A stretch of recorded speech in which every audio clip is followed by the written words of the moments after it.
Video में हम आगे देखेंगे कि बबीता प्रेग्नेंट हो चुकी थी, लेकिन अय्यर की रिपोर्ट में तो साफ साफ लिखा था कि वो कभी पापा नहीं बन सकते। तो अय्यर ये कैसे पता लगाएगा कि ये जो बेबी बबीता के पेट में है वो किसका है, और साथ ही साथ उस लॉर्ड विक्की नाम के बंदे के साथ बबीता का क्या रिश्ता है, और वो क्यों अय्यर को मारने पे तुला हुआ है, ये सब हम वीडियो में आगे देखने वाले हैं। तो वीडियो काफी सस्पेंसफुल होने वाली है, तो वीडियो में एंड तक बने रहना, और साथ ही साथ वीडियो को एक लाइक एंड चैनल को सब्सक्राइब कर लेना। पार्ट 1 में हमने देखा कि अय्यर और बबीता एक बेबी के लिए फिजिकल रिलेशनशिप बिल्ड करते हैं, और बाद में बबीता देर रात को जेठालाल से मिलने सोसाइटी के टेरिस चली जाती। एक दिन अय्यर ये सब देख लेता है, और अगले दिन बबीता से बात करने के लिए आ ही रहा था कि बबीता अय्यर को गुड न्यूज दे देती है कि वो लोग पेरेंट्स बन गए। लेकिन तभी अय्यर के डॉक्टर फ्रेंड का कॉल आता है। डॉक्टर बोलता है कि नायर, तुम्हारी रिपोर्ट में लिखा है कि तुम कभी पापा नहीं बन सकते। और अब आगे देखते। अय्यर डॉक्टर की बात सुनकर दंग रह जाता है, और डॉक्टर से बोलता है कि डॉक्टर, ये कैसे हो सकता है, आप मेरी रिपोर्ट बराबर देख लो। तब डॉक्टर अय्यर से बोलता है, अय्यर, ये रिपोर्ट मैंने अपने मन से नहीं बनाई है, जो तुमने मुझे सैंपल दिया ये उसी सैंपल का रिपोर्ट है। ये बोलकर डॉक्टर फोन रख देता है। डॉक्टर की बात सुनकर अय्यर को कुछ समझ में नहीं आ रहा था कि तभी अय्यर की दिमाग की बत्ती जलती है। अय्यर सोचता है कि रोज रात को बबीता जेठालाल से मिलने टेरिस जाती है, और मेरे डॉक्टर ने कहा है कि मैं कभी बाप नहीं बन सकता। इसका मतलब बबीता के पेट में जो बच्चा है वो मेरा नहीं बल्कि जेठालाल का है। और यही सोचते सोचते अय्यर घर में चला जाता है। घर में बबीता अय्यर से बोलती है कि क्या हुआ अय्यर, किसका फोन था, और तुम इतने टेंशन में क्यों हो, सब ठीक तो है ना। तब अय्यर कुछ सोचते हुए बोलते हैं कि बबीता, मेरे ऑफिस का प्रॉब्लम है और मैं उसी वजह से परेशान हूँ। तुम वो सब छोड़ो, तुम प्रेग्नेंट हो गई, वो खुशखबरी सुनकर मैं बहुत ज्यादा खुश हूँ। ये बोलकर अय्यर ऑफिस के लिए निकल जाता है। लेकिन अय्यर के मन में बबीता की प्रेगनेंसी वाली बात ही घूम रही थी। अय्यर को पूरा शक हो गया था कि हो ना हो ये बेबी जेठालाल का ही है। वो रोज रात को बबीता से मिलने सोसाइटी टेरिस चला जाता है। तभी अय्यर को अपने डॉक्टर फ्रेंड की याद आती है, और वो अपना चेकअप दोबारा करवाने की सोचता है, और ऑफिस से छुट्टी लेकर डॉक्टर के क्लिनिक पहुंच जाता है। क्लिनिक पर पहुंचकर अय्यर डॉक्टर फ्रेंड को बोलता है, डॉक्टर, क्या आप मुझे बता सकते हैं कि मेरे जैसे केसेस में कोई पापा बना हो तो। तब डॉक्टर बोलता है कि अय्यर, तुम्हारी रिपोर्ट मैंने खुद ने पढ़ी है, तुम्हारे जैसे केस में 1% चांस भी नहीं है कि वो पापा बन सके। मेरी मानो तो तुम बच्चे की जिद छोड़ दो या फिर एक बच्चा अडॉप्ट कर लो। तब अय्यर उदास हो जाता है और वहाँ से टेंशन में जाने लगता है। अब अय्यर को समझ में नहीं आ रहा था कि वो करे तो क्या करे।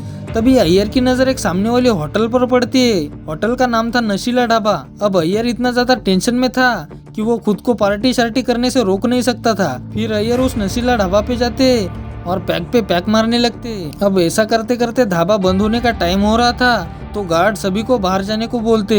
लेकिन अय्यर की हालत अब ऐसी हो चुकी थी कि उससे उठा भी नहीं जा रहा था।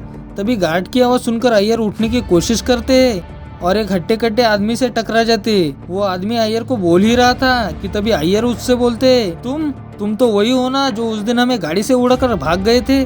अब अय्यर के मुंह से ये बात सुनकर लॉर्ड विक्की भागने की कोशिश कर रहा था, लेकिन विक्की ने भी फुल पार्टी शार्टी की हुई थी, तो उसे चलना भी मुश्किल हो रहा था। तभी अय्यर उसका कॉलर पकड़ते हुए रोते रोते बोलते हैं कि तुमने उस दिन मेरा एक्सीडेंट क्यों किया, मेरी क्या गलती थी जो मुझे इतनी बड़ी सजा दे दी तुमने, क्यों बताओ क्यों। तब विक्की बोलता है, गलती तो मेरी भी नहीं थी, तो क्यों बबीता ने मुझे छोड़कर तुमसे शादी कर ली। अब बबीता का नाम सुनकर अय्यर शॉक हो जाता है और उसे बोलता है कि बबीता को तुम कैसे जानते हो, तुम्हारा और बबीता का क्या रिश्ता है। तब विक्की बोलता है कि मेरा रिश्ता, अरे बबीता तो मेरी ही थी, हमारे बीच में तो तुम आ गए। तुम्हें याद है वो कॉलेज के दिन जब तुम कॉलेज में नए नए आए थे, तब मैं और बबीता ऑलरेडी 5 साल रिलेशनशिप में थे और नेक्स्ट ईयर हम शादी भी करने वाले थे। लेकिन फाइनल ईयर में मेरा रिजल्ट अच्छा नहीं आया और मुझे जॉब नहीं मिलेगी, ये सोचकर बबीता ने मुझसे झगड़ा कर लिया। मुझे लगा कि कुछ दिनों में सब ठीक हो जाएगा, लेकिन बबीता ने तो मुझे छोड़कर डायरेक्ट तुमसे शादी ही कर ली। और हाँ, मैं उस दिन तुम्हें मारना नहीं चाहता था, मेरा निशाना तो बबीता पे था, लेकिन तुम बीच में आ गए। और एक बात, बबीता ने जो मेरे साथ किया है वो मैं कभी नहीं भूलूंगा। अरे उस बबीता का भरोसा तुम भी मत करो, बबीता सिर्फ पैसों से प्यार करती है, देखना वो एक दिन तुम्हें भी छोड़ देगी। ये बोलकर विक्की हंसते हंसते वहाँ से निकल जाता है। अब विक्की की बात सुनकर अय्यर को 100% लगने लगता है कि ये जो बबीता के पेट में बच्चा है वो जेठालाल का ही है। यही सोचते सोचते अय्यर सोसाइटी चला जाता है और क्लब हाउस में जाके सो जाता है। अब देखते ही देखते 1 साल निकल जाता है। बबीता और अय्यर पेरेंट्स बन जाते हैं। बबीता को एक बेटी हुई थी, लेकिन अय्यर का हाल अभी भी बेहाल था। अय्यर चाहकर भी उस बेटी को अपना नहीं पा रहे थे। उन्हें अब भी लगता था कि ये जो बेटी है वो जेठालाल की है, लेकिन अय्यर ये बात किसी को बता भी नहीं सकता था। तभी अय्यर को एक आइडिया आता है डीएनए टेस्ट करने का। अय्यर मन ही मन में सोचता है कि अगर मैं डीएनए टेस्ट करूं तो दूध का दूध और पानी का पानी हो जाएगा, लेकिन डीएनए टेस्ट करने के लिए अय्यर को जेठालाल का बाल चाहिए था। तभी अय्यर जेठालाल का बाल लेने के लिए एक तिगड़म लगाता है और रात को खाना खाकर सोडा शॉप पहुंच जाता है। सोडा शॉप पर सारी पुरुष मंडली जमा हो चुकी थी। तभी अय्यर सबको बोलता है कि दोस्तों, मेरा हेयर फॉल हो रहा है, क्या तुम्हें भी ये प्रॉब्लम है या सिर्फ मुझे ही हो रहा है? तब जेठालाल बोलता है कि अय्यर भाई, ये प्रॉब्लम आपको और वीडियो को है, हम में से किसी को नहीं है, क्यों हाथी भाई?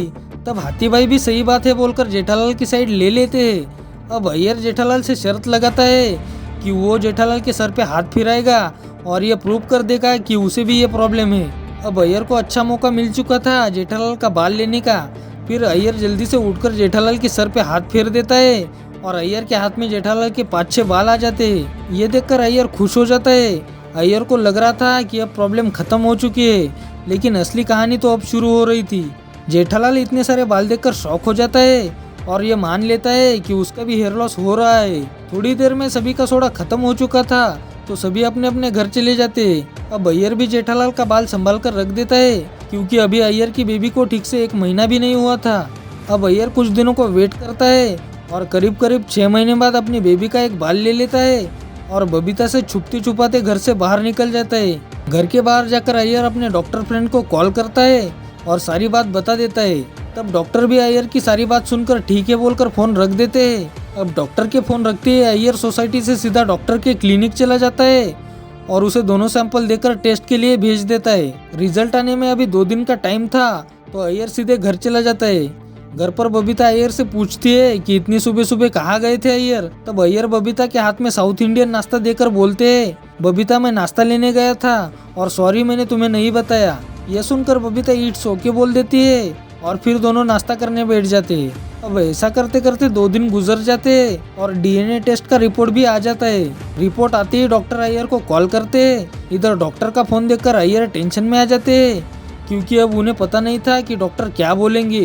तब डॉक्टर अय्यर को बोलता है कि अय्यर, ये दोनों डीएनए अलग अलग है, ये दोनों मैच नहीं हो रहे। ये बोलकर डॉक्टर फोन रख देता है। डॉक्टर की बात सुनकर अय्यर कंफ्यूज हो जाता है कि ये बेबी मेरी नहीं, जेठालाल की नहीं, तो है किसकी? तो दोस्तों आगे क्या होगा? क्या अय्यर लॉर्ड विक्की का भी डीएनए टेस्ट करवाएगा? और कौन है अय्यर की बेटी का असली बाप? क्या अय्यर पता लगा पाएगा?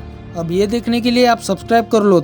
और हाँ, ये कहानी हमारे भाई MX गेमिंग की तरफ से आई है। अगर आपके पास भी कोई कहानी हो तो नीचे कमेंट में ज़रूर बताना, हम आपकी कहानी पे वीडियो बनाएंगे। Thank you.